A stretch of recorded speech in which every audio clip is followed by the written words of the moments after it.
Та бүхэндээ энэхүү өдрийн мэндийг хүргэе. Шинжлэх ухаан танин мэдхийн Одмондөр сувгийн нэгэн гайхалтай дугаар маань хүрэхэд бэлэн боллоо. За энэхүү нэвтрүүлгийг бид бүхэн энэ оны туршид маш их судалгаатаагаар маш их бэлдэж байж та бүхэндээ хүргэж байгаа нэг онцгой нэвтрүүлэг маань.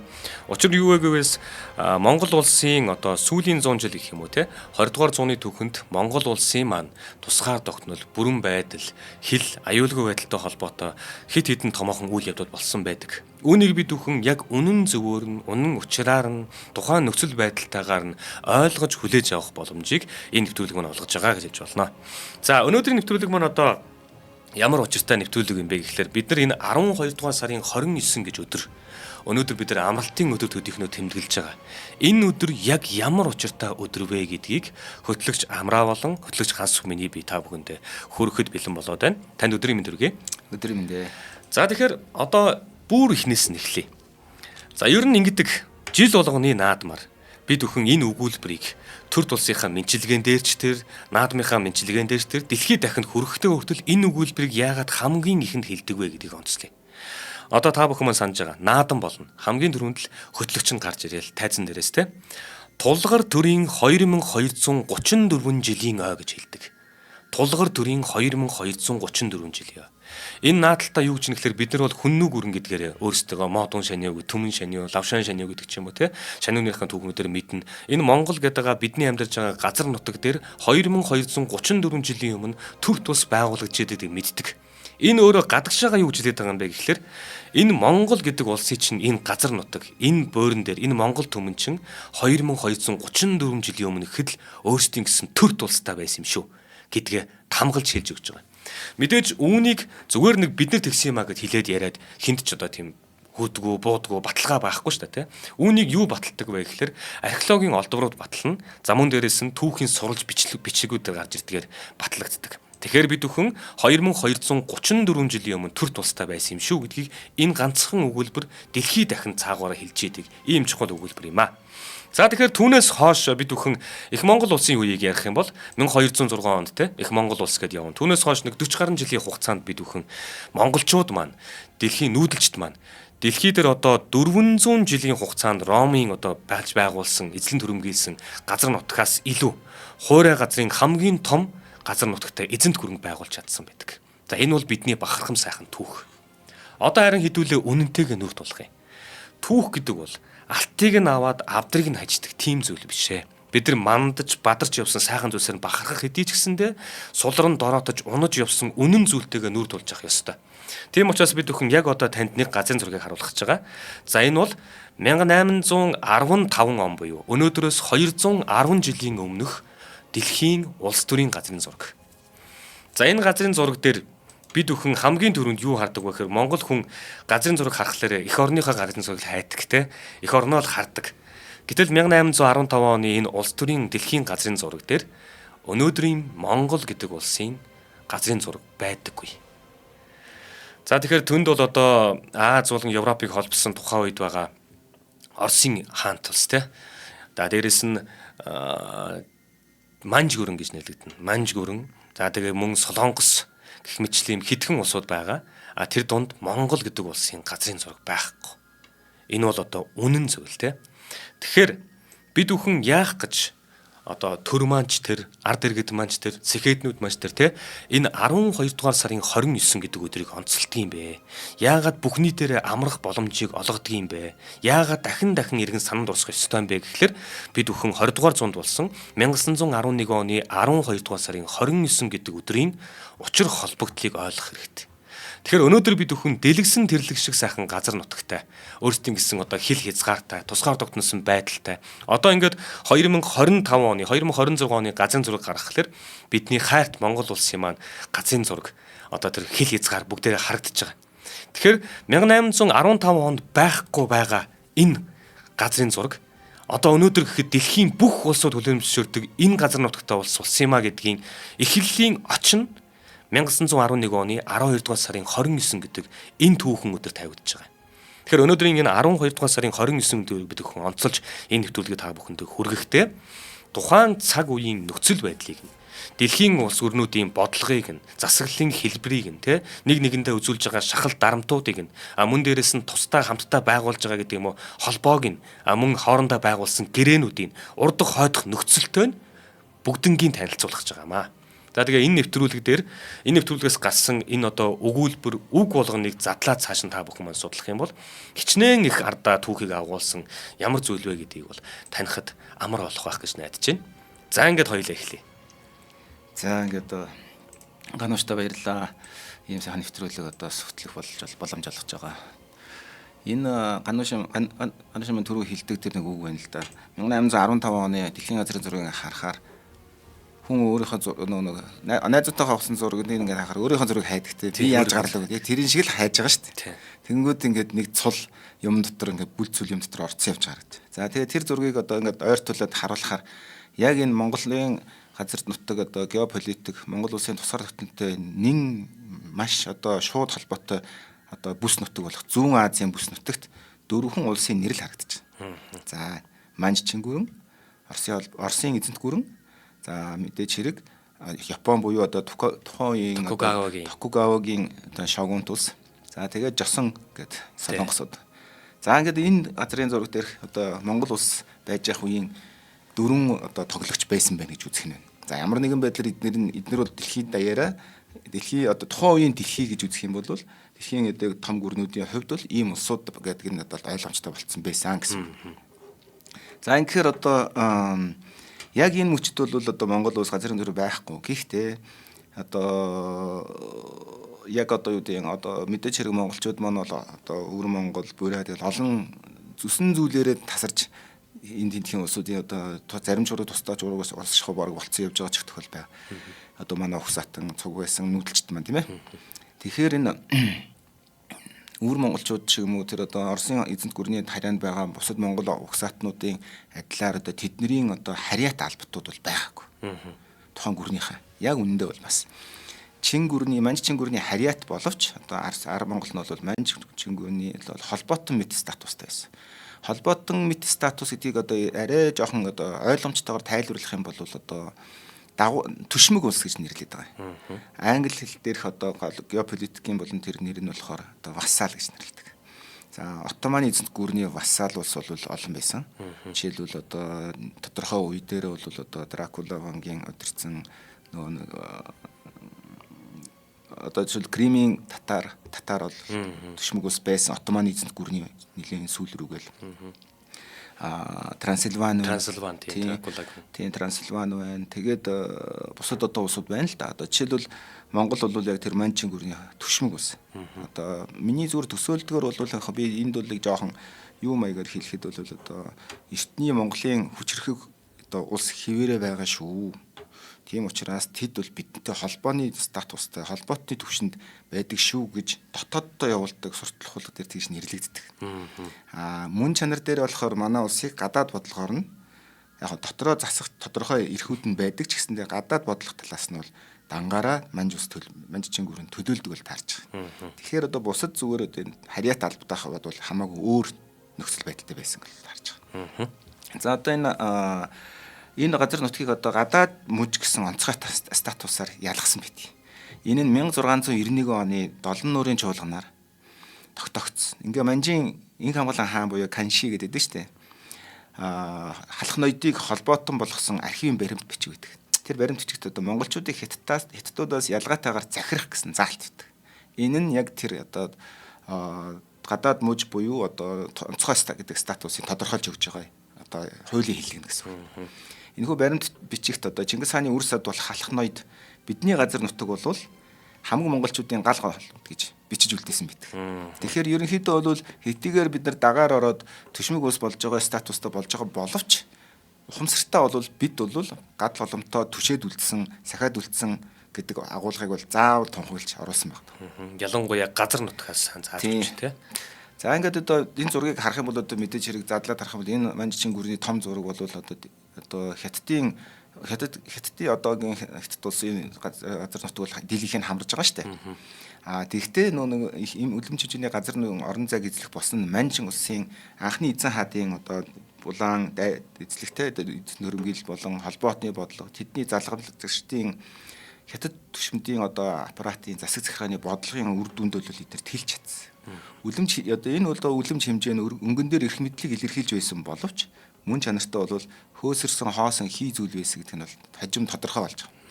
За 1796 онд одоо эзэн хаан Жаачин буюу монголоор сайшаалт ирүүлт хаан гэж нэрлэдэг байгаа. Хаан Манжин гүрний хаанаар ор залгаж сууснаас эхлээд Манжин улсын эрх мэдэл улам улмаар сулранд оройтсон. Одоо 1796 он гэсэн үг. Тус улс нь Манжин элитүүдийн шинжилэл хийх ямар ч чадваргүй болсон байсан.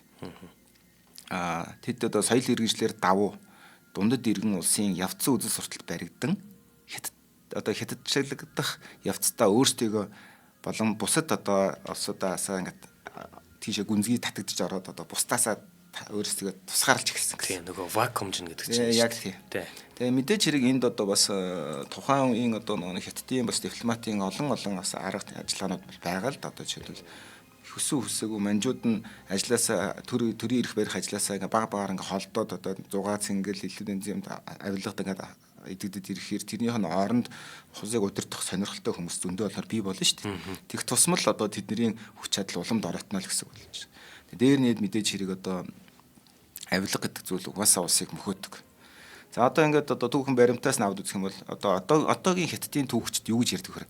Харт амхны дайн нь төрөмгийн дайн байсан. За эн чинь юу гэсэн үг гэхээр яг цагаад болох юм бол бид нар ч одоо харт амхны дайны тухай нэвтрүүлэг хийж чаддаг ярьж байна. Шууд хүчээр тулгаж хийдэг гэрээнүүд.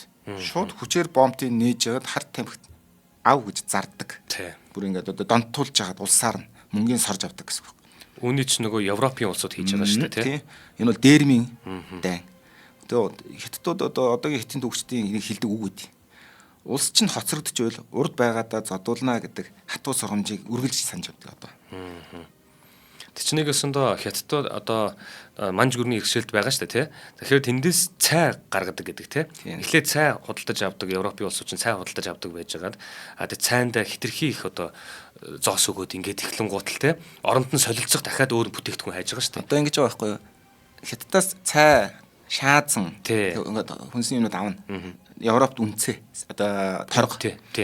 Тэнгүүтээ чи рейс нэг талтай хийхээр ашиггүй болно тий. Одоо манай нүүрсний машинууд ингээд очрлоо гарчаад буцтаа хоос орж ирдэг шээ. Тэрний оронд ямар нэг юм хийгээд авчирдаг байх юм бол тэр чинь хоёр талтай ашигтай бизнес болно да. За тэгэх гээд. Тэгэхээр усан хосууд нь тэндээс баах юм авчираад Англид авчираад Европч зарж ийн. Колониуд эргээд ийшээ хоос явсанд орвол нэг юм ачаад яваад хятадуудын хамгийн дуртай юм зарах хэрэгтэй болно шүү дээ.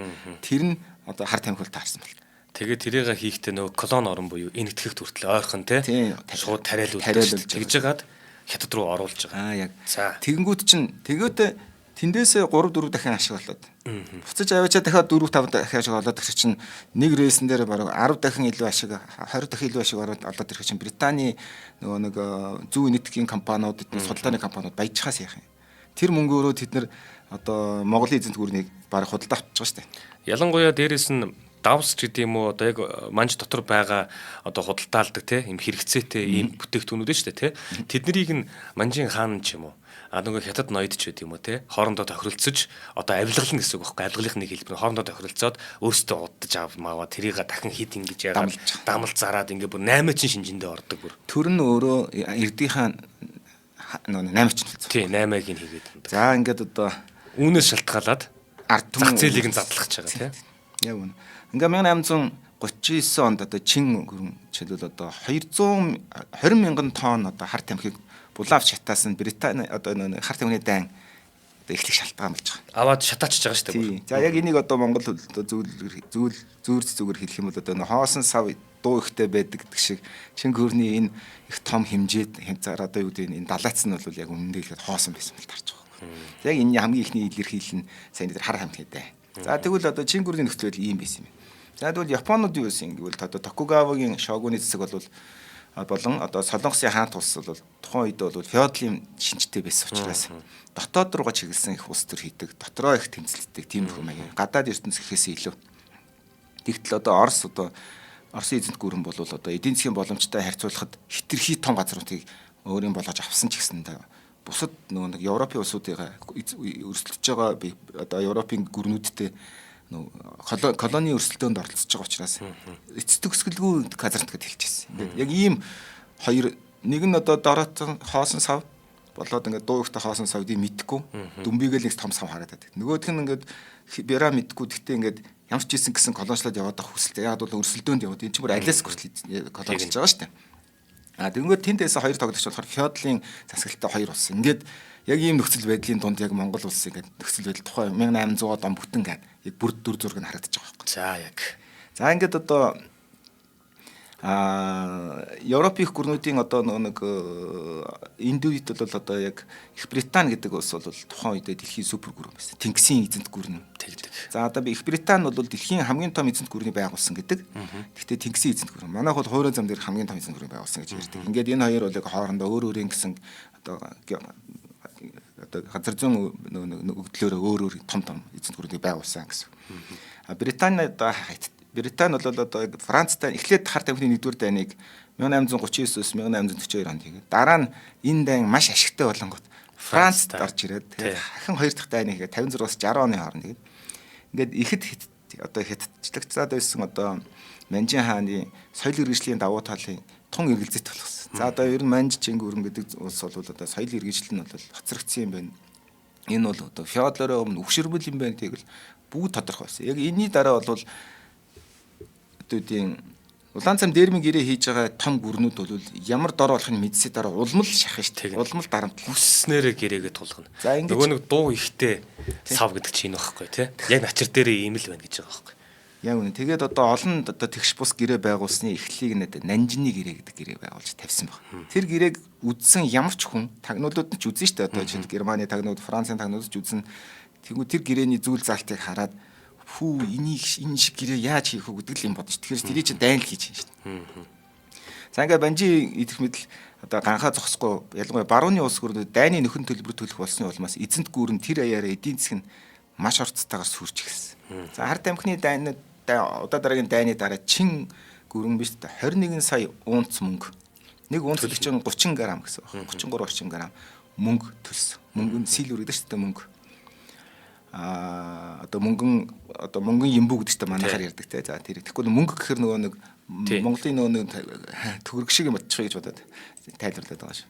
За ингээд энэ бол одоо улсын бүрэн ингээд ороод туулсан. Яг одоо Стивен Платтийн Imperial Twilight гэдэг нэг ном бий. Тэр нь хард амхны дайн Хятадын түүхийн 175 жилийн тэмцлийн эхлэлийг тавьсан гэж. За одоо энэ юу гэсэн санаа нь хэлээд байна гэхээр Хятад гэдэг улс ард түмэн одоо ингээд өнөөдрийн нөхцөл улс орноо байгуулад тусгаар одоо Манж Чингүрний дор байж байгаа дараа нь хоорондоо байлдаа тэгээд одоо бүгдээр нь хятадаар дуус болоод ингээд 150 энэ одоо үйл явцыг ингээд 51 он баха 50 тэгэнгүүт энийг байгуулахад 51 он тэгэнгүүт нөгөө энэ тэмцлийнх нь эхлэл нь 175 жилийн өмнө саяны дайнаар эхэлж байна гэсэн үг байна. Тэгээд 175 жил амар заяагаа үзэхгүй байлдаж ингээд тэмцсээр байгаад ингэсэн гэдэг тэр одоо Imperial Twilight гэдэг тэр зохиол дээрээ бичсэн байгаа.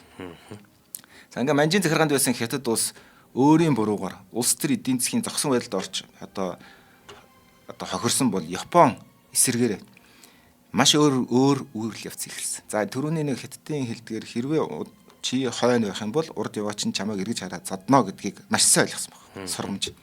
Ингээд 1867 онд сүүлчийн Токугава шогуныг засгийг түлхэж унаагаад 1868 онд эзэн хан Муцухито эрх мэдлийг авч агуу шинжлэлийг үйл явцыг эхлүүлсэн өнөөдрийн Японы эхлэлийг тавьсан гэсэн. Тэгээ Мэйжигийн шинжлэл гэж нэрлэдэг. Сэргэлт гэж нэрлэдэг. Энэ бол одоо яг өнөөдрийн орчин үеийн Японыг бий болгох хамгийн эхлэл суурийг одоо 1868 онд тавьсан гэсэн бол таарч гэсэн. За тэд нар шууд нэг одоо сүүлчээ самурай мамрагал кино зөндөө өгдөг штэ тэрэн дээрээ ордог шиг барууны шинжлэх ухаан технологийн давуу талыг устай нэвтрүүлээд улс төрийн чиглэл зорилготой үйл ажиллагаа явуулсны үрээр ирээдүйн Японы их ажил дүрийн цүрээ тавьсан. За энэ одоо ингээд Япон улс өрнөд нээлттэй болж байна. Энэ хооронд дэлхий дээр дахиж байр сууриа шинээр тавих хэрэгтэй л гэсэн. Шогунтай, самурайтай, феодалын Япон байх уу? Орчин үеийн улс орнуудтай их гүрнүүдтэй ижил ширээнд суух хэмжээний одоо юу гэдэг байр сууриа эзэлж авах гэдэг. Мэдээж хэрэг тэд нар бол тим шийдвэр гаргаад 1894-өөс 95 онд Хятадын эсрэг дайнд хийсэн. За энэ дайн нь бол дайны одоо ялалтын одоо болон Дараа бол одоо Симоносекийн гэрээ гэж нэг нэрлэдэг байгаа. 1895 оны гэрээ байдаг. За энэ дээр бол одоо энэ гэрээний дараа бол Японыг бол дэлхийн улс гүрнүүд эрх тэгшимийн хүлээн зөвшөөрч эхэлсэн гэсэн. За Япон бол одоо энэ нэг юм одоо колоничлж болох үедээ энэ хоцрогдсон улс биш. Энэ бол бид нартэй нэг ширээн цугаад одоо тохирцоо ээж болох төвшний одоо түнш тэгээд одоо дэлхийд одоо суудлаа олсон улс байна гэдгийг 1895 онд энэ гэрээгээр зөвшөөрч байгаа. Тийм ээ. Тэгэхээр эн чинь дахиад нэг 30 40 жил одоо энэний төлөй тэмцсэн байгаа. За тэгэхэд одоо Монголын газрын зураг Монгол улс бол энэ газрын зураг байхгүй байгаа шүү дээ. За ингээд одоо Япон улс бол нэг дайралтаар далайлтаар одоо энэ их гүрнүүдийн игнэнд ерөнхийдөө нэг алхаж орж ирсэн гэсэн. За энэ одоо Симоносекийн гэрээ гэдэг Хятад эсрэг дайны энэ дайнд бол нөгөө Юаншикай манжийн генерал болж бас айрам өдөрж бэлжсэн байдаг төвхтэй шүү. Тэр үед болохоор бас Хятадын цэргийн одоо их мэдлэлтнүүд нь жоохон хүч авч байгаа үе тий. Одоо доогуура гэсэн үг. Одоо хаан нь бол мөнгө зээлээд дай хийдэг. Тэрийн мөнгийг аваад цэргээ санхүүжүүлээд явдаг генералууд байдаг. Их мэдлийг тэгэхээр генералуудын гарлуу багаар ингээд одоо шилжих тэр бүх процессуудын эхлэн тэнд тавьж чинь гэсэн үг. Тэгэхээр тэнд чинь дандаа Хятад генералууд байж байгаа тий. За яг ер нь бол дийл ихэнхдээ хүн амынх нь олонх нь учраас нэг Прус болгон нөгөө нэг үлээ Орос хийгээд байдаг гэдэг өндөө машиныхан бараг тал нь Прус учраас л гэж харагдаж байгаа шүү дээ. Тэр шиг л гэсэн үг. За ингээ Мэйжийн сэргэлтийн үед бидний хөлөг онгоц муу байвал илүү сайныг бүтээ.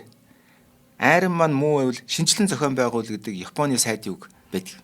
За эн чинь юу гэсэн үгээр ерөөсөө бид хоцрогдох гээд байна. Энийг л хурдан гүйцэе гэдэг. За одоо ингээд яг энэ үеэс эхлээд одоо Япон улс бол одоо Зүүн Азийн бүс нутгийн геополитикийн одоо талбар гэж хэлдэг одоо концерт гэж хэлдэг одоо тайзан дээр үнэхээр гол дүр тоглох дуршилтайгаар орж ирсэн гэсэн үг юм ерөөдөө. За ингээд энэс хойш үйл явцуд бол одоо ингээд араасаа ингээд өргөд тавигдана гэсэн.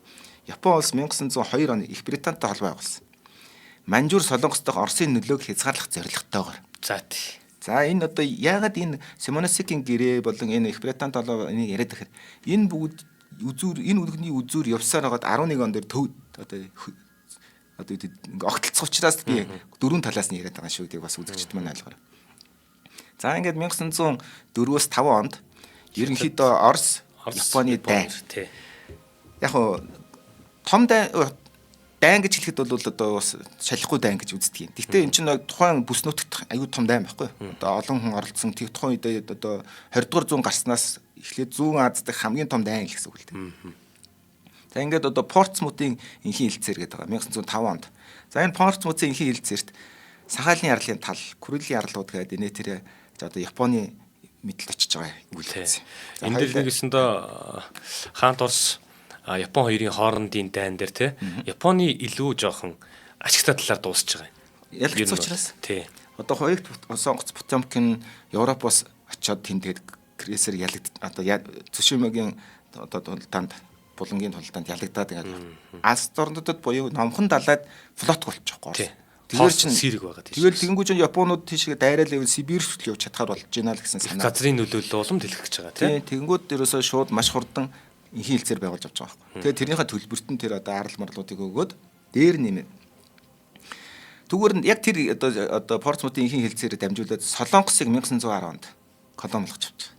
Тэгээд улс төр одоо цэргийн нөлөөллөө чөлөөтэй хэрэгжүүлэх боломж тэр одоо нэг Оросын хэлсэн байсан Оросын эзэнт гүрний хэлсэн байсан тэр орон зайруу өөрөөсөө чөлөөтэй нэвтрэх боломжийг өөртөө хаалгыг нээж өгч байгаа. За эндээс эхлээд нөгөө манай халахын голын даймаа гэдэг манжуур манжгоо гэдэг үйл явдлууд ингээд цаашаа хөвөрдөх нь шүү дээ. Тэгэхээр энд үүдийн нээж салхи сэвэлзүүлсэн гэсэн үг байна. Хаал үүд онголзуулаад эхэлсэн гэсэн үг. Манай тэр одоо Монголын одоо дорнод хэсэгт хаал үүд онголзуулсан гэсэн. За ингээд энэ одоо Японыг одоо Азийн их газарт одоо байр суурь бэхжүүлж Солонгосын хог эзэлсэн. Шон ажиллал явах чи их газарт ч арлын ус их газар төвчс газартай болно ч бас том зүйл байхгүй. Тэгэхээр чин нэг эргээс нөгөө эргээ хоорондох аюул том стратегийн байршилт болчихно гэсэн үг. За ингээд одоо Европын гүрнүүд одоо Америкийн нэгдсэн улс, Орос, Япон хамтран Хятад дарамт үзүүлэх болсон. За яасан бэ гэхээр эхлээд Их Британи, Англи дарамт үзүүлдэг байсан бол нэмэгдээд Америк яаж хоцрохгүй байх вэ? Оросын эзэнт гүрэн бас яаж хоцрохгүй байх вэ? Япон нэмэгдээ орж. Тэн дээр нь Япон нэмэгдэж. За цагаад бол Германч орж ирнэ. Ингээд одоо Их Британи, Франц, Орос улсууд Антантын эвсэл гэдгийг байгуулсан. Нөгөө нэг дэлхийн нэгдүгээр дайны Антант гэж явдаг тэр Антант гэдэг тэр Франц үг уншлагаар. Тэгээд нөгөө дэлхийн нэгдүгээр дайны холбоотон болж байгаа шүү дээ. Тэр чинь одоо Германы эсрэг эвсэл чинь Антант гэж явдаг байхгүй? Антантын цэрэгч гэж явдаг. Нэг талаас одоо нэгдсэн тоглолт хийж гуруула үгсэж хагаад эдгээрээ одоо хятадтай ярина гэсэн үг. Тий. Буюу одоо манжчин гүрэнтэй ярина. Тэгээд нөгөө талаас өрсөлдөөнийг нууц гэрээ хилцлийн сүлжээгээр дамжуулан ашиг сонирхлоо зохицуулах талин болгож ашиглах боломжийг олгосон.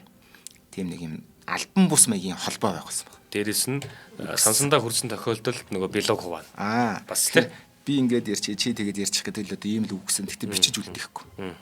Ингээ барууны гүрнүүд анхнаасаа ер нь бол одоо манчин гүрэн буюу Хятадыг дипломатын аргаар илт дамгаалах нь бол тодорхой болсон. За үүн одоо Орос Японы дайны дараа үүний нэг баримт нь юу гэхээр 1907 онд Орос Япон хоёр нууц гэрээгээр Ар Монголыг Оросын нөлөөнд Өвөр Монголыг Японы нөлөөнд хуваасан.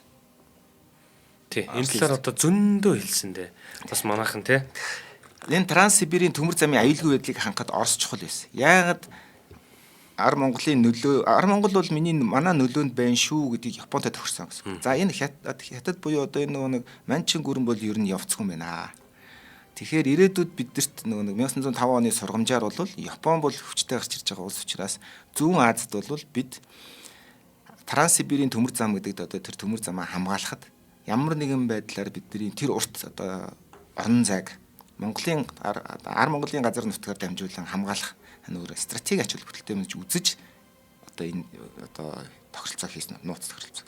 За энэ одоо цэвэр Европын эрх зүй болох одоо олон улсын сонгодог эрх зүйн дүрм журм болон аль хүчтэйх нь эрх мэдлийн дагуу өмнөх нөрдсөн одоо Хятадтай байгуулсан эрх тогш бус гэрээнүүдэд энэ дагуу одоо үйл явдал бол яг шууд тусгалаа болж ирсэн гэсэн.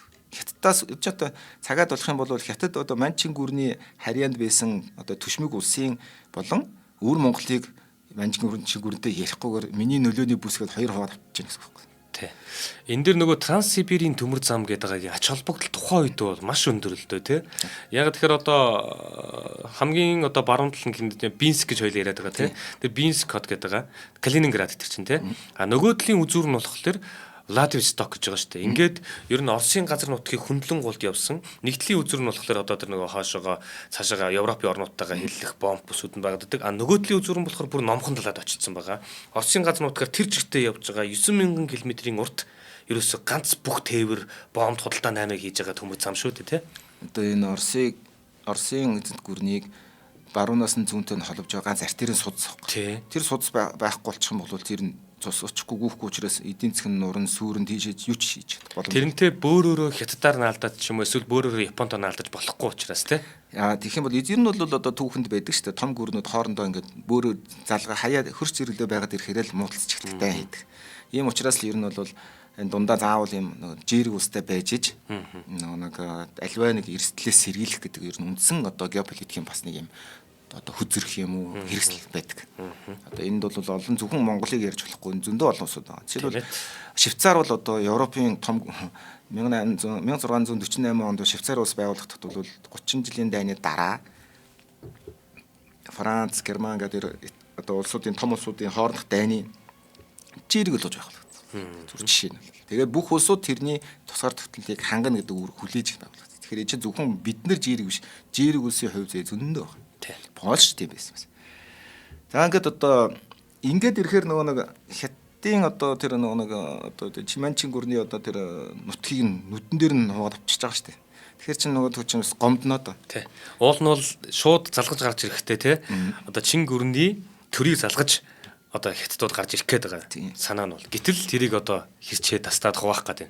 Тэгээд одоо энэ үднээс болоод ер нь бол Хятадын ард түмэн дээр нь манчин гүрний одоо удирдлага те төрийн эрх баригчд бол ерөнхийдөө гадныханд илт дайсагнах одоо дайсагнсан бодлого боловсруулж эхэлсэн. Тэр нь тиймэрхүү үйл явдлыг дэмжижсэн.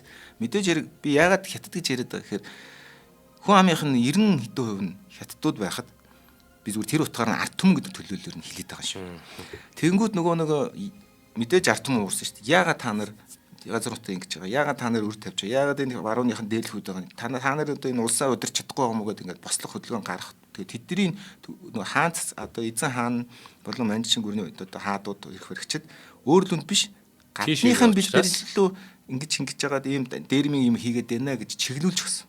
Тэрийг нь ил талдаар дэмжиж ирсэн. За энэний үр дүнд одоо жишээлбэл одоо та хэд мэдэх бах та нэг пүүигийн нэг ийм ээж идэг шүү дээ. Одоо чиши гэдэг цүши гэдэг нэг хатаа гэдэг бэлэвсэн. Одоо Queen Dowager гэдэг одоо бэлэвсэн хатаа хаан өөрийгөө ерөнхийдөө боксеруудын босгогч нарыг өөрийнх нь одоо үнж албатууд гэж ерөнхийдөө тоож гисэн. Тэгээд албатууд гэж үзээд өөрөө тэгээд тэдгэрийн хөдөлгөөнийг одоо ихэд таун буюу боксчдын хөдөлгөөний нэгтгэгт нь одоо туслаад тийм дэмжлэг үзүүлээ. Тэгээд боксерийн дайныг 1901 онд одоо боксерийн бослыг гаргаад тэгээд 1901 онд одоо тэрийг нь бол одоо их гүрнүүд нухчин дарсан. Энэ нөгөө боксеринг гэдэг нь бас түүхийн материалууд дээр нөгөө боксчдын бослог гэж нэрлэгдээд идэг. Тэр үү? За тэрийг нь л сайн мэдгүй. Яг нь Ихтваны бослог гэж бас байна. Тийм нудрагны. Тийм. Тэгээ яг тэрийг нөгөө боксер гэдэг шиг бокс тийм. Энд чинь гэхдээ 2 3 хөдөлгөөнүүд нийлүүлчихэд байгаа байхгүй. Тэгээд тэрийг нөгөө бүхэлд нь нийлүүлээд боксерийн хөдөлгөөн гэж нэрлэдэг байгаа. Энд чинь баг дараалсан 3 чөлөө хөдөлгөөн гарсан байхгүй. Газарч гарч байгаа юмс тийм. За ингээд одоо дахиад гадаад их гүрнүүд одоо манчин гүрэнд боксерийн протоколоор асар их хэмжээний дайны төлбөр тавьсан. Тэгээ хохирол одоо барагдуул гэсэн. Одоо тэр чинь баахан сүм хийд христийн хүмүүсийн христ шүтгэгчний хүртэл алчиж байгаа шүү дээ. Тэгээд одоо барууныхны болон одоо загалмайтан шүтлэгтэй хүмүүсийн өмч хөрөнгийг дээрэмдчихэж байгаа гэх мэт. Тэгээд одоо энэ нь бол одоо нэгсэндээ өөрсдийнхөө тэр улмал одоо барьцаа чангаруулж улмал одоо боож алах тэр барьцаа чангаруулах тэр одоо шалтгаан болж буцаагаад. Одоо улмалд ороод чинь гэсэн үг л дээ. За ингээд одоо энэ байдлын үлмээс одоо Оросын эзэнт гүрэн одоо манжуурт дорн тэтгэлийн төмөр замын дагуу цэргээ байнга байршуулах гэсэн.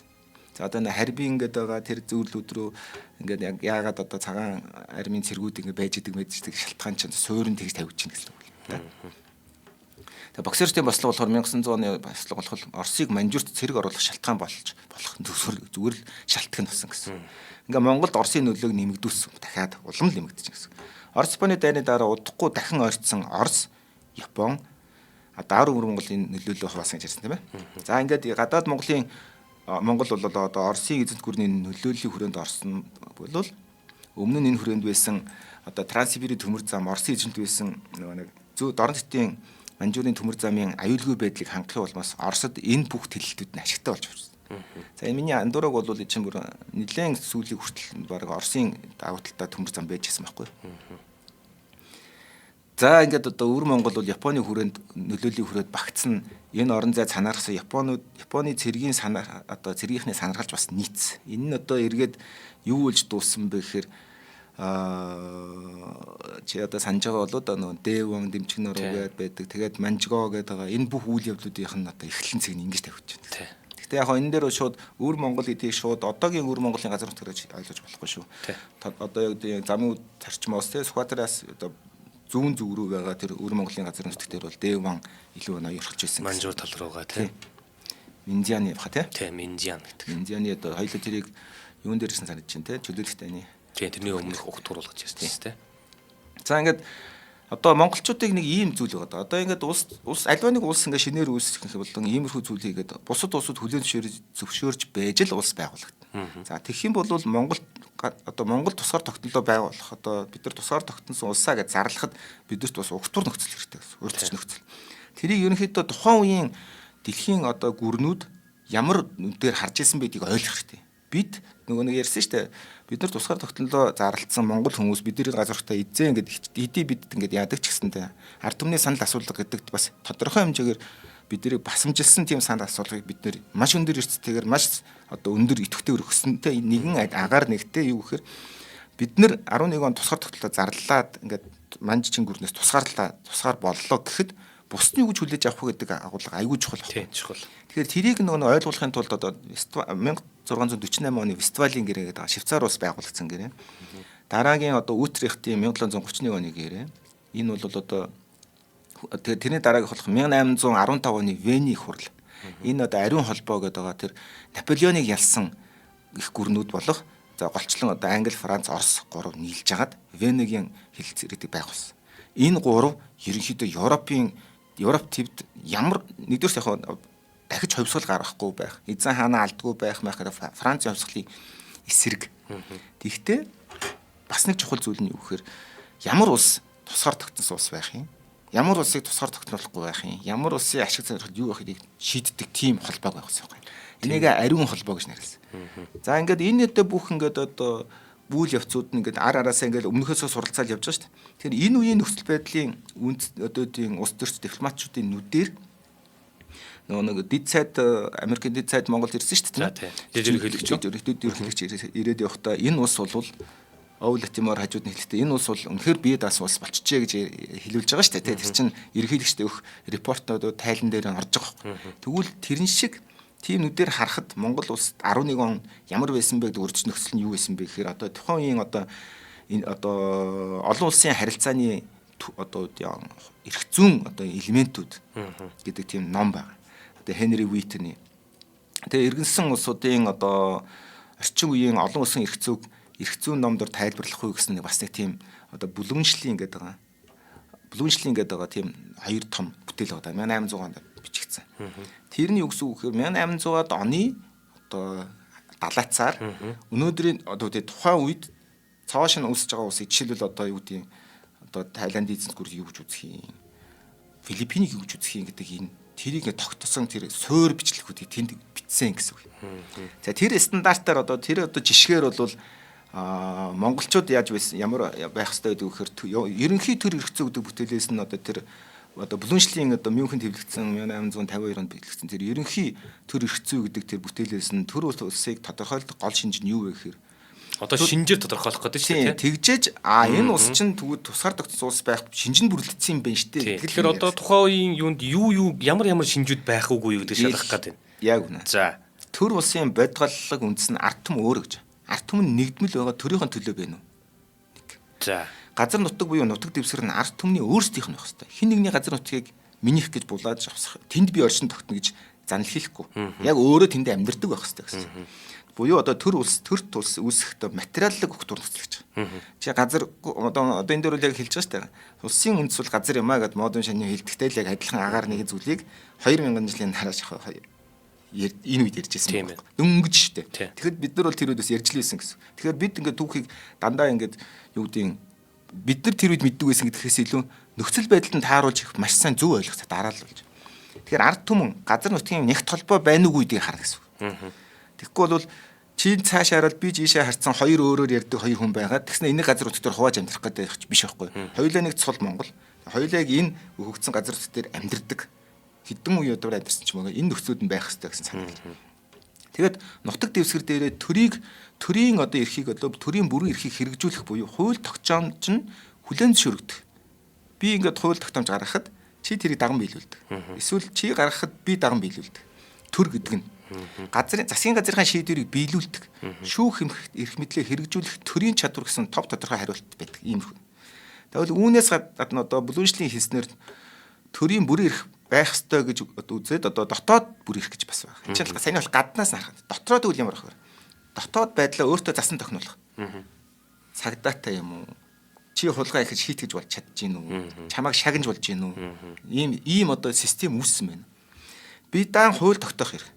За, асуудал шинээр үүслэх гэхэд тэрийг яг нь ингэж шийдъя гэд цөмөрө хуралдаад одоо ноёдууд ч хуралд юм уу хаалхын ноёдууд хуралдаад за энэ асуудал дээр бол ингээ энэ дээр татвар тавь энийг чөлөөлье энд тийм барий инээ тэрэ гэдэг энэ дээр зам тавья ч юм. Би даан хууль тогтоох хэрэг. Өөрийн засаг захиргаа байс. Аймагтай байсан, хошуутай байсан, тэнд нард иргэдэн байсан. Тэндээсээ татвар авдаг, тэднийгээ дайчилдаг зэрэгт бүгд байсан. Тийм ээ. Одоо тэгэхээр эдгээр маань яг 1800 онд энэ бүгд байсан тийм. Шалгуурууд нь болох гэдэг шүү дээ тийм. Ийм юмд байх юм бол уул нь улс гэж зөвшөөрөх гээд ингэдэг ч юм уу тийм. Тийм энэ чинь одоо урдч нөхцөл гэж байна. Тухайн үед ингэдэг байсан. Тухайн үеийн дэглэмийг тогтоож байсан барууны хүмүүсийн нүдээр ингэж харагдах хэрэгтэй байхгүй юу? Улс бол ийм байдаг. Улсын одоо бүр шинж тэмдэг гэсэн.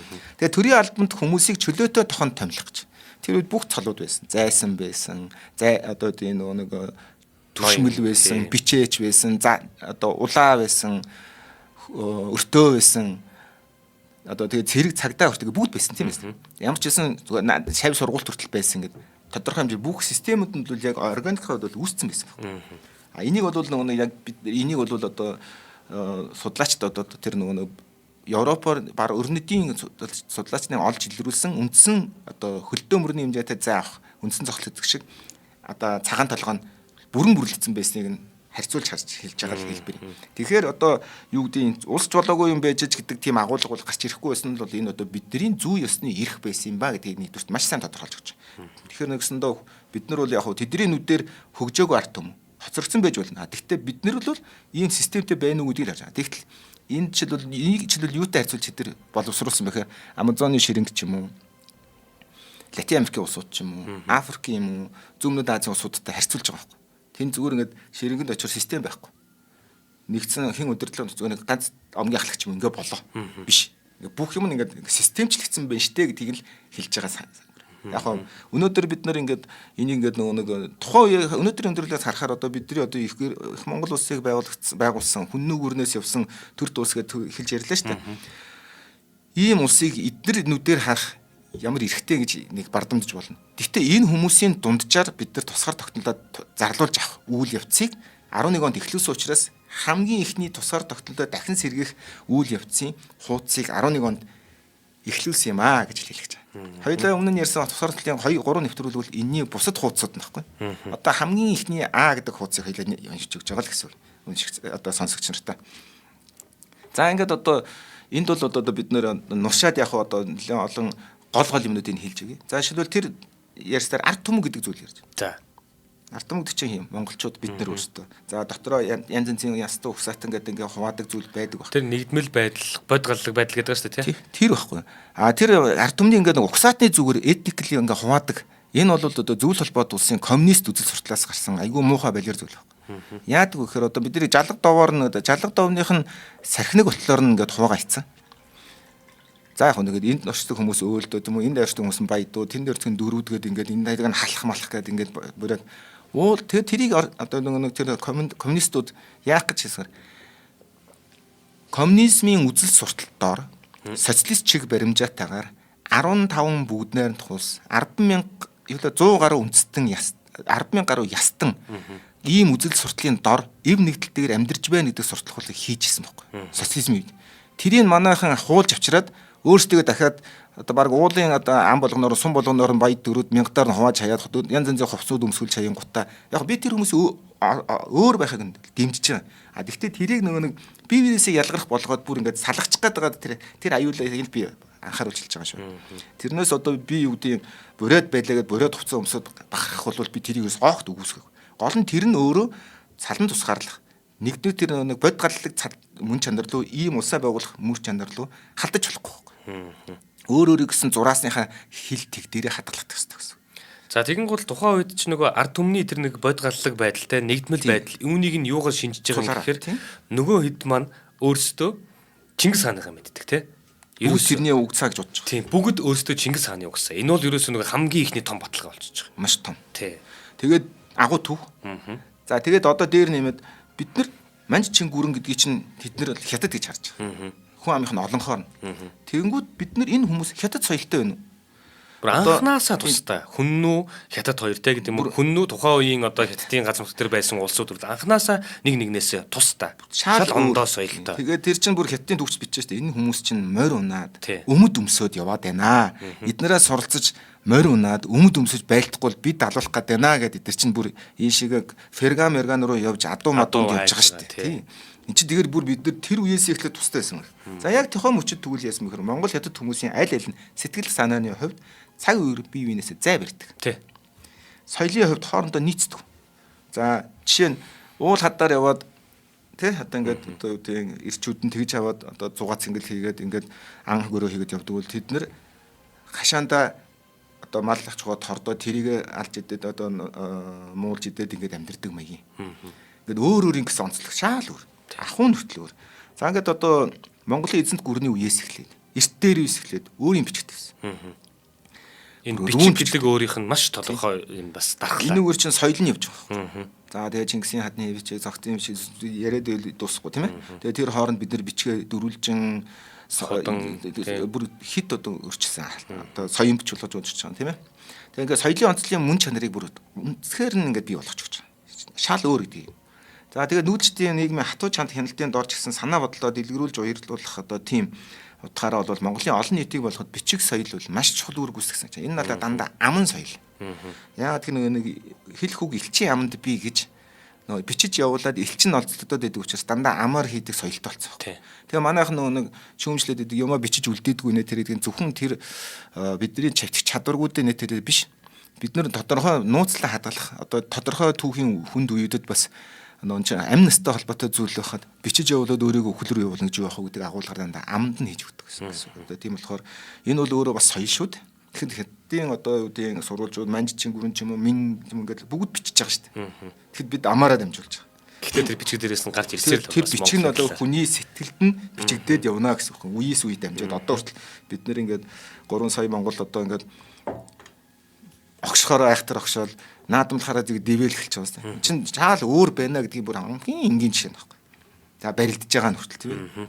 Тэнд одоо бүх ноцолтоо гэж байхгүй манайх бол сайхан барилж 93 наадамтай гэдчихэл соёлын ялгаа.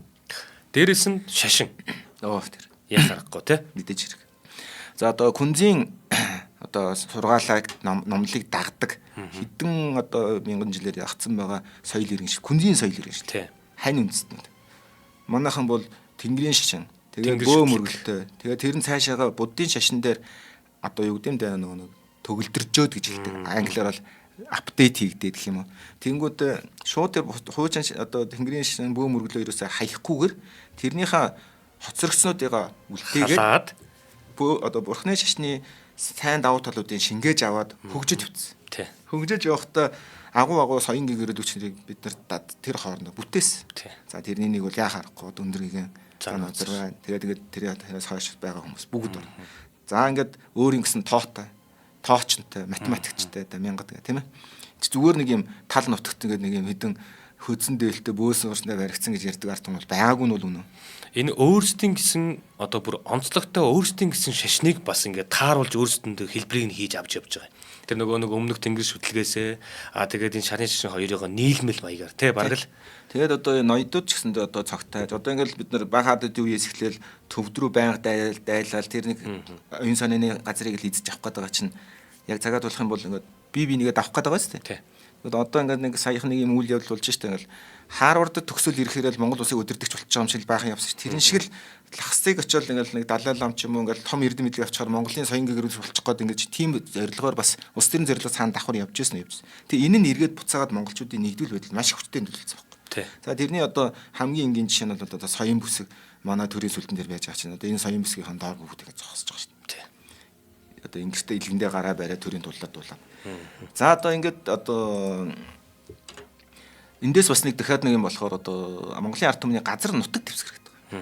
Энэ гадаад Монгол гэж хэлээд байгаа энэ газар нутаг нь бүр Чингис хааны үед одоо монголчуудын өлгийн нутаг. За энэ бол юу үнэн тэр үнэн. За хамуу монголчуудын гал голомт гэж Монгол алхын ноёдууд тэр 1691-ийн хэлж байгаа тийм. Юунд оруулж байгаа гэрээнд оруулж байгаа зүйл. Ингээд одоо цаашаа ирээд явснаас одоо бас тодорхой хэмжээгээр одоо уусах ч юм уу те одоо өөрийнхөө газар нутагт эргэлзэх тэр нэг хил хязгаар болсон энэ говь гэдэг одоо өмнө говь шүү дээ одоо манай энэ урд говь бол ерөнхийдөө монголчуудын газар нутгийн хил хязгаарыг тогтооход маш их хэрэг болсон байгалийн өөрийнх нь хил байхгүй. Энэ бол хэдэн мянган жилийн өмнөх тэр хүннүү байдаг юм уу те цаашлаад байгаа зүйлс тэгээд энэ их Монгол улсад бидний хамгийн сайн мэдээд байгаа энэ болгон дээр юу гэж үлддэг вэ гэхээр нөгөө нэг суурьшмал соёл иргэншилтэй улс чинь те гарч ирж байгаа улс болгон чинь бичиж үлдээхтэй хаад өмнөх хаадынхаа түүхийг бичиж үлдээгээд дараагийн хаанд гарч ирж явдаг шүү дээ. Энэ болгон дээр нөгөө говийн араас нүүрж ирдэг номч ард түмэн гэдэг те говийн араас нүүж ирж байгаа энэ ард түмэн гэдэг. Энэ өөрөө ерөөсө тэр түүхэнд нь газар нутгийг нь байнгын зоогоод өгч байгаа. Говийн ард бол өөр улс байдаг. Тариачин улсууд ч усаараа залгаж байгаа. Яг энэ их говийн ард өөр улс байдаг гэдгээ тэр улсууд нь тэр байгаа түүхүүд нь бүгдээрээ бичээд үлдсэн учраас өнөөдөр тэр 1900 он гэхэд тэрний ард өөр улс байгаа гэдэг. Өөр гэдэг нь угаас тодорхой болсон. За тэгээд сонирхолтой бас нэг хязгаар нь хэлний юу гэхээр буцаагаад цаг хугацааны ихэнх үед Оросын одоо эзэнт гүрний хүчтэй тэлэлтийн үед Инх хамглан хааны холбоот хүмүүс халах монголчууд бол буцаагаад Оросын тэлэлтийн эсрэг одоо үеийн манчин гүрний хойд хилийнх нь гадаад бүс болж бас хамгаалах цэргийн үүрэг гүйцэтгэж байсан байна. Аргагүй. Инх амглан хаан зааны газар гэдэг юм уу те хамтран байгуулсан гэрээнд чинь цэргийн төлхөө хүч нь хойдолтой байх гээд идэг шүү дээ. Тийм. Яг бол угаасаа эндээс аюул ирэхгүй гэдгийг нь ойлгомжтой болчихж байгаа учраас гээд цэргийн хойшоо татчих байгаа байхгүй. Тэгээ манайч чинь харуул занг гэдэг одоо ингээд нэг дандаа зах хязгааруудад харуул тавьж байгаа чинь тэр чинь цэргийн одоо манай хил үсэх хилийн цэргийн эхлэл нэг хэсэг байна. Яг өмнө нь бол одоо яг хилийн цэр гэдэг зүйл бол яг тодорхой тэгж байгаагүй байсан бол одоо харуул гэдэг талаас бий болж гисэн гэсэн үг юм да. За одоо ингээд одоо энэ хойд хилийг наривчлан татаж хил батцснараа одоо баримжуулан зохих газрын зураг гаргаж байсан нь одоо ингээд эргээд бидний нэг одоо саяны тэр том эзэнт гүрний зураг дээр ч хэвчээ яг манай хойд хил ингээд явж байгаа шүү дээ тийм эренгээр ингээд татагдана. За одоо ингээд одоо энэ хэсэг газар нутгийг өмнө нь бол одоо ингээд даваад бэлчээд ингээд чөлөөтэй ингэж явдаг байсан бол монголчуудын хувьд энэ хүртэл яваад цаашаага юу ч байсан гэсэн давхгүй гэдэг юм ойлголт нь бол одоо манай хил гэдэг анхны ойлголтуудын суурь нь болж эхэлсэн гэсэн. Өмнө нь бол яг энэ манай нутаг, энэ манай улж, энэ манай уул гэдэг одоо тухайн хүн нь ард түмнэрээ дамжаад явж исэн зүйл нь бол тийм хэмжээнд эцэг гэсэн. За инхээр бол ерөнхийдөө бол дахиад бас нэг зүйл одоо юу гэхээр нэг Монгол нь одоо 1691 оноос одоо аймагуд нь хошуудад хуваагдсан. За нөгөө засаг захиргааны тогтолцоотой болсон байсан. За ингээд дээр нэмээд гадаад мужууд зориулсан тэгээд нэг Монгол даяар тамгын газруудыг тогтолцоог бүх шатанд нь байгуулсан байсан. Одоо аймаг хошуу сум 10 гэр тутамд нэг тамгатай ч юм уу те. Тэгээд энэ тогтолцоог бий болгосон тэдгээрийн хуулийг хэрэгжүүлж захиргааны асуудлыг зохицуулж яг Бээжинд их гадаад мужийг засах яамд ажиллаа тайлхнадаг байсан. Хэдийгээр Бээжин тайлхнадаг ч гэсэндээ дотоодд бол бүтэн өөрийгөө зохицуулж засдаг байсан гэсэн. Тэгэхээр энэ бол ерөөсөө зүгээр гадаад гэдэг хүчин зүйлээс тусгаарлахад л бид угаасаа тусгаар болоход бэлэн болцсон байсан одоо аль хэдийн ер нь баяртай болцсон байсан зүйл үйл явц байхгүй. Зүгээр тэрийг зангидаад байгаа тэр тохиролцоо нь л өөрөө сулраад алга болж байгаа л үйл явц. Тэр тохиролцоог хийж гар барьсан хүн нь өөрөө байхгүй болж байна гэсэн үг шүү дээ. Өөрөө өөрийгөө ингээд одоо хүчрэг байхаа болоод хүлээн зөвшөөрөхөө болж байгаа. За одоо ингээд одоо хууль журам гэж байх хэвээр тий тэр чинь зүгээр нэг овг аймагуд биш. Дүрм журмаараа тухайн үеийнхээ үзмжээр биш. Тэгэхээр 1696, 1789, 1815 онод батлан гаргасан одоо гадаад мужуудад зориулсан хууль байна. Ялангуяа энэ дотроос 1696 оны хууль нь үндсэндээ халах монголчуудад зориулан гаргасан эзэн хааны зарилгын эмхтгэл гэсэн. Энэ эмхтгэл нь бол энийг цогцоороо хууль болж байна гэсэн. Харин 1815 оных бол иж бүрэн болсон хууль тогтоомж байсан. За ингээд одоо соном давг гэдэг одоо гаргасан хүний төрийн түшмэл одоо бичээч нарын талаарх тоо мэдээгээр бол Монгол бичгийн хэл зарим талаараа манж бичгийн хэлийг ч гэсэн одоо манж монгол хэлч их төстэй штэ бас гэж байгаа. Одоо чадварлаг эзэмшсэн дор хаяж 1500 орчим монгол түшмэл бичээж халах Монголын засаг захиргааны одоо засаг захиргаанд ажиллаж исэн баг. Засаг захиргааны тогтолцоонд бүхэлдээ төвлөрсөн. Төвлөрсөн гэдэг нь тусдаа эзэнтэй биш. Төвдөөс төвөөс үдэрнэ гэсэн. Одоо Улаанбаатар гэх юм уу? Одоо тухайн үед бол нийслэл хүрээний гэх юм уу, тийм ээ? Тэгээ хэмжээгүй эрхт эзэн хаанд захирах болсон бөгөөд тэр мөчөөс эхлэн Монгол өөрсдөө ер нь удирдах чадвартай болсон гэж үзэх юм боломжтой байна гэсэн. За инхээр ер нь бол энэ бол зүгээр бид нар зарлан тунхлаа тусгаараа гэдгээд ер нь бол одоо бид нартэй хамтарч ажилласан тохиролцоо хийсэн субъект өөрөө байхгүй боллоо гэхэд бид өөрсдөө тэр одоо цааш аваад явах билэн гэсэн тэр үйл явцанд тэр аппарат бэлэн болсон.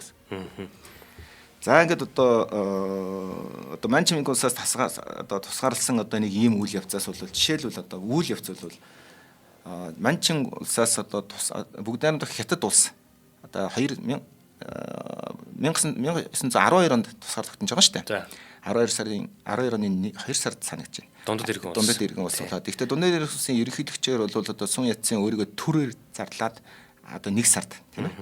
Тэгвэл айл одоо 1911 оны 5-6 сараас эхлээд Монголын ноёдууд энэ талаар ярилцаад эхэлсэн байсан. За ер нь бол одоо туурах тусгаар улс болох нь бол тодорхой боллоо. Энэ тухай харин яаж энийг зөв хийх үү, яах вэ гэдэг талаар ярилцсан. Дээр нэмээд мэдээж хэрэг одоо сайн ноён хан бол манлайлах оройлонгүй оролцсон. За энд нэг сонирхолтой зүйл нэг бол ер нь энэ асуултыг ярихын тулд бид нэр сайхан одоо юу хийх даншиг наадам бий. Одоо цуглуулах чинь. Тийм тэгэхээр чин халахын бүх ноёдуудыг цуглуулах чинь. Тийм хуралдахаас чинь нөгөө нэг с ิจ авна. Бас тодорхой хэмжээр. Тийм болохоор даншиг наадмын үеэр энийг нэлээд ярилцчих тохиролцъё гэдэг юм одоо ойлголцъё гэдэг л ийм л зарлиг болгосон. Ингээд одоо 1911 оны 100 богдын зэрэглэгээр олон аймаг шавьяаш даншиг өргөх нэрийн дор халахын 4 аймгийн хан ноёд түшмэд хутагт хуйлгаа цугларч хүрээнд хуралдаж манжийн шин засгийн бодлогыг хэрхэн эсэргүүцэх, Монголын тусгаар тогтолтыг сэргээх асуудлыг ярилцсан. За ингээд одоо нууц өвлгөөн хийсэн нэтэргээ үйл явдлууд болж байгаа тийм ээ, мэдээж хэрэг 18 оролцсон. Би энийг жоохон товчилж ярих хэрэгтэй болохоор яг ноёдын нууц зөвлөгөөнөөс нэг Орос улсаас тусламж ирэхээр чин ван хандэрж даалан цэрэн чимэд төшмөл хайс нараад амьсан. Энэ чинь нөгөө нэг явдаг одоо өндөр гонгор монгорч орж ирж байгаа үйл явдал байхгүй. Тий. Энэ тэгээд юу бас засгийн наадам, 10 засгийн наадам, даншиг наадам гэж монголчууд наадмаа хүртэл хоёр хийдэг болчихж байгаа. Өөр тий. Тэгэхээр даншиг гэхээр богд гэгэнд өргөл өргөх, богд гэгээн буюу тэр шашны тэргүүндээ одоо хүндэтгэл үзүүлэх ийм гэсэн үг. Ноёны наадам дээр очиод одоо богдын бүх төрүүлж болдгоо гэдэг ч юм уу тий. Бас ийм хүндэтгэлтэй байдаг нэг ийм хоёр ийм хүчин ингээд гараад ирсэн байгаа. Ер нь бол засаглалын хэлбэр байгаа, нөгөө талдаа шашны тэргүүн байгаа. Тэгээд үүнийг яг тэр голчлон үдэтэд байгаа усуд гэж штэ тий. Эрд зөрөгт ноёд маань, алтан ургийн ноёд маань тий. Тэрний толгойлоод байгаа сайн ноён одоо сайн ноён гэж байгаа. Тухайн үед бол хан болоог байгаа. Сайн ноён болохоор дөнгөж нэг 31 2хан настай эд залуу явж байгаа тий. Энэ бол цаг хугацаа гэдэг өөрөө айгүй чухал байгаа. Тэр хэрэг хүн эзэн болж суух хэрэгтэй. Тэгэхгүй бол цаг хугацааны ирэхгүй бол тэгэл тэр хүн хитчнээ мундаг байгаад басан боломжгүй байхгүй. Гадаад нөхцөл гэдэг чинь зөвлөж өөрөөсөө бас тэгж хүнд тийм боломжийг олгоно л доо. Тэгэхээр энэ үед одоо жишээлбэл 1911 оны 11 сарын 30-нд одоо яг одоо юу гэмдэ дундад иргэн улсад одоо төр ерөнхийлөн захиран шийдэх газар хэмээх байгуулсан. Өөрсдөө энчэнэ. Тэгэхээр чин зарлж тэдэрт хэлхээсээ өмнө бид нар энчэнэ өөрөө ингээд бүр тусгаар улс болно гэдэг шийдтсэн. Хойшоо илч төлөвчөө явуулсан. Эндээ бид нар одоо яам одоо байгуулсан тийм одоо тэр үед чи ядчил сандаа амбан хүрээнд байж байгаа шүү дээ тийм төр засгийн газрын гишүүдээ хүртэл одоо ингээд тогтоцсон байж байгаа. Энд чинь бид одоо өөрсдөө заснаа гэдэг бол аюу сайн илэрхийлэх шууд одоо илэрхий одоо мессеж үе илгээлт тахгүй. За ингээд одоо 11 сарын 30-нд халахын одоо энийг тэгж үзэх юм бол 11 сарын 1911 оны 11 сарын 30-нд халахын төр засгийн газар үндсэндээ одоо де факто байгуулагдсан байсан гэж үзэх юм. За ингээд 1911 оны 12 сарын 29-нд стаж ихнээсээ зарилгаа гаргаад одоо юу бас тусгаар тогтнолоо зарлсан дэлхийд даяар. За тэрийг хүлээж авахгүй нь хамаагүй бид зарлын гэж өөрөө чухал. За тэгээд тэрийг хүлээж авах бүх процесс одоо тэр нэгдсэн улсын байгууллагт очиод үр ирэх одоо судлаа аваад манай туг Нью-Йоркийн одоо тий нэгдсэн улсын байгууллагын гадаа мандах хүртэл явж байгаа процесс гэж ойлгож байна гэсэн товчхондоо бол. Одоо энэ бол одоо энэс хойш болж байгаа үйл явдал бол бид зарласан үйл явдлыг маань зогсоох гэж оролцсон бүх одоо үүдийн гадны болон дотоодын ямар нэгэн одоо занал хийлэлтэй тэмцсэн тэмцлийн үр дүн гэсэн. Тэгэхээр 50 жил бид нэр ил далд нөөцсөн гэсэн бол харж байна. Тийм өчнөөн зүйлс нөлөөлж байгаа тийм. Тэгээ одоо энэний чин дараа чинь жишээлбэл ховдын хязгаарыг чөлөөлж байгаа чинь ховдод амбан тавилчаад тийм. Сандаа амбын хөгөө явуулчаад ховдын амбан явчихгүй болохоор тэр чинь хөөж явуулж байгаа шүү дээ. Улаастан амбан гэж байгаа. 3 амбан нийлж одоо Монголд байж байгаа шүү дээ. Тэгэхээр чин зарлалчаад тусаарснаа зарлалчаад эх орноо чөлөөлсөн бол тарж байгаа зү. Тэгэхээр одоо нэгсэндээ тэнд оршоод бат бүх оршоод байсан одоо үүдийн манжин амгуудыг нь хөөж явуулсан бол тарж байгаа. Тийм одоо 11 жил одоо тэгэхээр энэ процесс дахиад 1 жил орчим үргэлжлсэн бол тарж байгаа байхгүй. Яг эх орноо яг одоо зэр зэвсгийн хүчээр. За энэний дараа мэдээж хэрэг одоо тэр бусад үйл явдлууд байгаа шүү дээ. Нэг 5 замын байлдаа. 5 замын байлдаа гэл одоо манай хин хатан магсарж жоб нэг хин тамдын сүрэн. Тэгээд нэг бав гүнд нэр гээд энэ бүх үйл явдлууд чинь бол яг араас нь явж байгаа. Тэгээ энэ бүх үйл явдлууд чинь эргээд Монголыг цэрэгжих, буцаагаад хятадын одоо дундад иргэн улсын дургуг хүргэх, буцаагаад яагаад тэр нэг БЯ-ны засгийн газраас Монгол руу ингээд цэрэг томилоод сүүн шүнжин ирж байгаа ингээл энэ үйл явдал нэгэгдэн дээ. За зөв. За ер нь бол яг ингээд тухайн үеийн дэлхийн нөхцөл байдал 1800-ад оноос буюу 19-р зуунаас 20-р зуун хүртэл энэ 100 жилийн хугацаанд одоо энэ Евроаз гэдэг юм уу те энэ бүс нутагт ямар хүчин улс ямар нөлөөтэй ямар оролцоотой байсан. Тэд нар хэрхэн одоо өөрсдийн эрх ашигаас хамаарч үйлдэлүүдийг хийж байгаа, хоорондоо яаж тохиролцож байгаа юм. За тэгээд ямар гэрээнүүдийг хийсэн. Энэ дундаас одоо өстөө нэг юу гэдэг юм те. Үнэхээр аз зол гэх үү. Үнэхээр монгол хүний тэр нэг юм юу гэх үү те. Ямар ч байсан маш хэцүү нөхцөл байдлаас тусгай тогтнолоо зарлсан тэр эр зөрөгт одоо ирсэн маань Алтан ургийн ноёдын маань мөн дээрээс нь хутагт хувилгаадын маань те энэ болгоны тэгээд бас дээрээс нь ард түмний маань энэ юм нэгдсэн нэг байж чадсан энэ зүйл л бидэнд тусгаар тогтнолын очийг 1911 оны 12 дугаар сарын 29-ний өдөр асааж өгсөн юм байгаа шүү. Тэгээд Амраах юм хэлж байгаагаар түүний араас бид бүхэн 50 жилийн хугацаанд хүлээн зөвшөөрүүлж бүр дэлхийн дээр те бүгд хүлээн зөвшөөрүүлэхийн тулд 50 жилийн хугацаанд өстой босч унаж те уйлж зовж бүхэл зүйлсийг туулсаар яваад 1961 оны 10 дугаар сарын 27-нд Нэгдсэн үндэсний байгууллагын гишүүн орноор хүлээн зөвшөөрөгддөг. Тийм. Тэгээд Монгол улсын гадаад бодлого одоо орчин үеийн гэх юм уу те одоо Монгол улсын гадаад харилцааны яамны нийт дипломат ажилтан албан хаагчид та бүхэнд баярын мэнд хүргье. Бас гадаад харилцааны өөрсдөө дипломат гэж боддог. Гадаад харилцааны бүх хүмүүсийн бас баярын өдөр байдаг шүү. Тийм тусгаар тогтнол гэдэг бол одоо ямар учиртай вэ? Тэр хүмүүсийн сахин хамгаалах үндсэн ажил нөхгүй. Тийм ээ тий. За ингээд шинжлэх ухаан танин мэдхгүй одон мөндөр суугийн та бүхэндээ бүр ингэж онцгойлон зориулан бэлтгэн хүргэдэг нэгэн тусгай дугаар өндөрлөж байна. Энэ удаа бид өхөн 12 дугаар сарын 29 гэдэг өдрийг яагаад сургууль болгон дээр те хүүхдүүдийг ингэж бүх нийтээр нь амраадаг. За төрийн албан хаагч гэдэг юм одоо ингээл бүх нийтээр улс орондоо яриа амран байж яагаад сэргэн санах ёстой юм. Мэдэх нэг нь мэдэх бах. Мэдхгүй нэгэндээ уламжилж ярьж амнаас аманд ойлгуулж хэрж ярьж яг бидний нөгөө соёлоо дамжуулж байгаа шиг те ингэж утга учирыг нь таниулаарай. Хүн мэдхгүй юмныхаа дайсан гэдэг шүү. Бид нар өнөөдөр хүүхдүүдийн ямар нэгэн баяр тэмдэглэхтэн те одоо нөгөөдхийг нь иймч баяр, тиймч баяр, чи тентхийн баярыг дуурайлаа гэж хааж боодог бол нөгөө талдаа тэгвэл дурлах тэр зүйлийг нь өөртөө сайн хэлж ярьж өгөөрэй. Тэгхийн бол таны хүссэн хүсээгүй хүүхдүүдтэй тэр баяр гэдэг энэ баяр гэхээс илүү те өөртөө яагаад энэ 12 дугаар сарын 29 гэдэг өдөр бид нар ингэж бүх нийтээрээ амардгийн те энэ одоо өдрийг ингээ онцгойлон хүмүүс ингээ дуурдгийн энэ бүх зүйлийг бас ойлгох баха гэж найдаж байна. За гоё